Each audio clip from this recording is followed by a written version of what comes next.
विष्णु जी और गरीब लड़की की शादी। रामा भगवान विष्णु का भक्त था। वह एक लक्ष्मी नारायण जी के मंदिर में पुजारी था। भगवान विष्णु की भक्ति में वह घर जाना भी भूल जाता था। दिन रात भगवान की भक्ति में लगा रहने के कारण घर में उसकी माँ जानकी और बहन पूजा बहुत परेशान रहते थे। एक दिन रामा घर नहीं आया तो जानकी ने पूजा को बुलाया और उससे कहा, जानकी बेटी जरा रामा को मंदिर से बुला ला, मैंने कब से खाना बना रखा है, लेकिन वह अपनी सुध बुध खोकर मंदिर में भजन गा रहा होगा। पूजा, माँ यह तो रोज की बात है, एक काम करो, आप खाना बना कर दे दो, मैं मंदिर में खाना दे आती हूँ। जानकी, नहीं बेटी, अगर तूने उसे वहां खाना पहुंचा दिया तो वह घर कभी नहीं आएगा। कम से कम पेट की भूख उसे घर आने का मजबूर तो कर देती है। तभी वहां रामा आ जाता है। रामा, माँ तुम हमेशा गुस्सा करती रहती हो, मैं इसी डर से घर आ जाता हूँ, नहीं तो मैं अपने स्वामी के चरणों में ही पड़ा रहना चाहता हूँ। जानकी, पहले तू खाना खा ले, फिर मुझे तुझसे कुछ बात करनी है। रामा, क्या बात है माँ, पहले बताओ, आप इतनी परेशान क्यों हो जानकी? बेटी तेरे पिता होते तो मुझे चिंता नहीं थी, लेकिन अब पूजा का विवाह करना है और जो कुछ तू मंदिर से लाता है उसमें तो खाना पीना ही बड़ी मुश्किल से हो पाता है। रामा, माँ तुम तो बेकार चिंता करती हो, मेरे भगवान विष्णु अपने आप सब इंतजाम कर देंगे, समय आने पर सब ठीक हो जाएगा।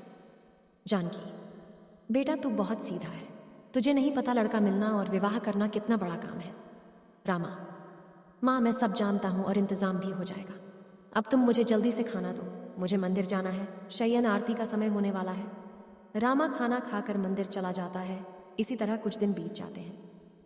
एक दिन मंदिर में एक सेठ जी अपनी बेटी के साथ आए। रामा ने उनकी पूजा संपन्न कराई। तभी उसके बाद उसने सेठ जी और उनकी लड़की को प्रसाद दिया।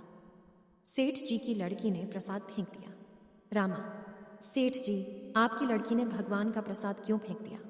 सेठ, बेटा इसे माफ कर दो, यह भगवान को बहुत मानती थी, दिन रात उनकी पूजा करती थी, लेकिन अभी 2 साल पहले इसका भाई बीमारी से मर गया, जब से यह भगवान से नफरत करती है।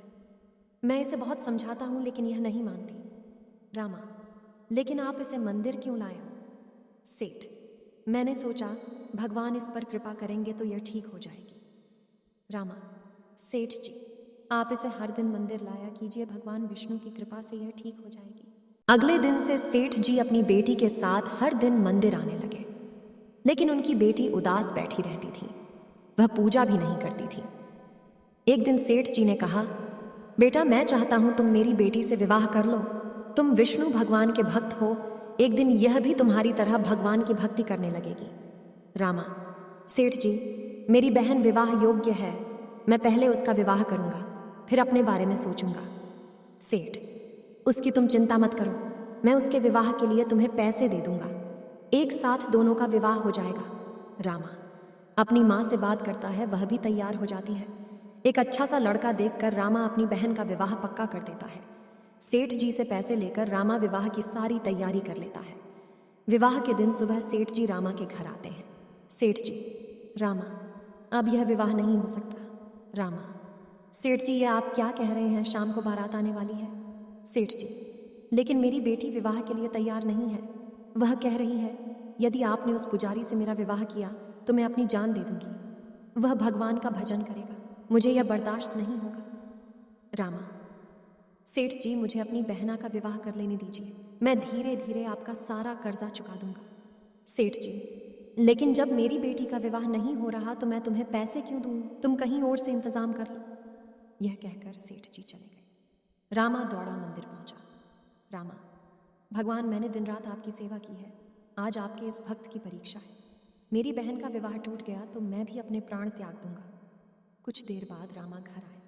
उसने किसी तरह दावत का इंतजाम किया, पूरे गांव ने उसकी मदद की, लेकिन लड़के वालों को देने के लिए उसके पास पैसे और जेवर नहीं थे। तभी जानकी वहां आ गई। जानकी, बेटा ये सेठ जी तो धोखा दे गए, अब क्या होगा? रामा, माँ मेरे भगवान मुझे कभी धोखा नहीं दे सकते, कुछ ना कुछ इंतजाम हो जाएगा। शाम के समय लड़के के पिता उनके घर आए। रामा, आइए, मैं अभी आपसे ही मिलने जा रहा था। पिता, भाई मैं तो तुम्हें यह कहने आया था कि पैसों की इतनी जल्दी क्या थी और यह जेवर तुमने क्यों भिजवा दिए, यह तो बहू को पहनने थे। रामा, लेकिन यह आपको किसने पहुंचा दिए? पिता, पता नहीं, एक सज्जन आए थे, उन्होंने कहा। रामा ने यह सामान भेजा है। वे देकर चले गए। जब मैंने देखा तो इसमें रुपये और जेवर थे।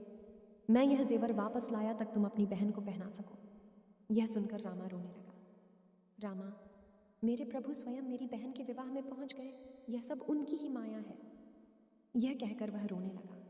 रामा ने धूमधाम से अपनी बहन का विवाह किया। बहन के विदा होने से पहले सेठ जी वहां आए और उन्होंने कहा, सेठ जी, बेटा मुझे माफ कर दो। मैं अपनी बेटी के कारण स्वार्थी हो गया था, लेकिन जब मेरी बेटी ने तुम्हारी रुपये और जेवर वाली बात सुनी है, वह भगवान में विश्वास करने लगी है। मैं चाहता हूं इसी मंडप में तुम्हारा भी विवाह हो जाए। जानकी, बेटा इनकी बात मान ले। ये भी एक लड़की के पिता हैं। इनकी परेशानी मैं समझ सकती हूँ। भगवान विष्णु की कृपा से वहीं रामा का विवाह भी संपन्न हो गया।